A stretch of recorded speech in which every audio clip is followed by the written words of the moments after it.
Remember when we were all crapping on the Los Angeles Clippers because of their handling of the Chris Paul situation? That feels like it was eons ago, doesn't it? And don't get me wrong, right? They did deserve every bit of criticism that they got with their handling of that situation. And it's kind of the same thing with the Pablo Torre investigation into Kawhi Leonard a few months back. But that seems like such a long time ago, for real. Like when all that stuff with Chris Paul went down, the Clippers had a 5-16 record and were the 13th seeded team in the Western Conference. They legitimately look like one of the worst teams in basketball. And it did seem like they were destined for a teardown and a rebuild. And Chris Paul aside, Bradley Beal went down after just 6 appearances. Kawhi Leonard missed a large chunk of games early on in the season. Multiple rotational pieces were in and out of the lineup constantly. The unction was quickly headed for a retirement home. That's me calling it 100. And then something crazy happened. They locked in. These dudes locked in. James Harden has morphed into the beard once more. Kawhi Leonard has actually been rather healthy, and he's been on a tear offensively. In fact, since December 1st, Harden is averaging 24 points,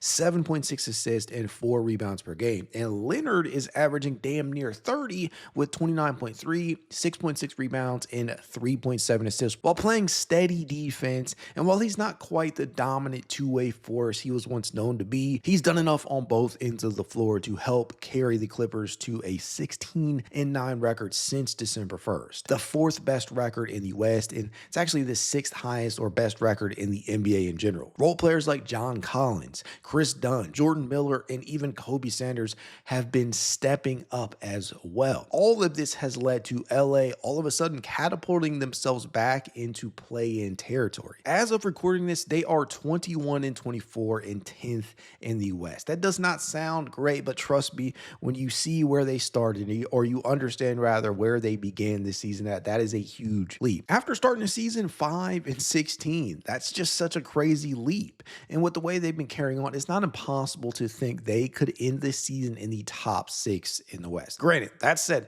the gap between the 6th seed and the 10th seed is still pretty large in the West. Minnesota is currently the 6th seed at 28-19, and that means that LA is still about 6 games back of that as of recording this. But hell, crazier things have happened, and so I won't rule it out by virtue of that. They've already shown immense grit by fighting their way back into the play-in fray. It really is tough to find an NBA team currently playing better basketball than the Los Angeles Clippers, which is not a sentence I thought I'd be saying at any point this season. They play tonight, in fact, and they do enter tonight's clash as winners of 8 of their last 9 games, which is the league's best run over the last 3 weeks.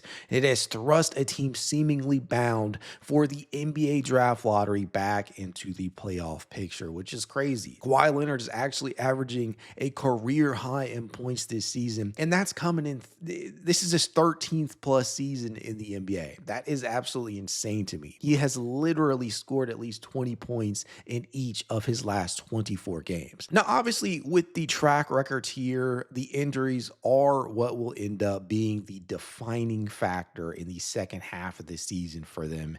It's always been the case, though. That has literally always been the case for the Los Angeles Clippers, whether it was during the Paul George and James Harden days there, whether it was Kawhi Leonard. There's just so much in terms of injuries and health that have played a role in that franchise's ability to have playoff success.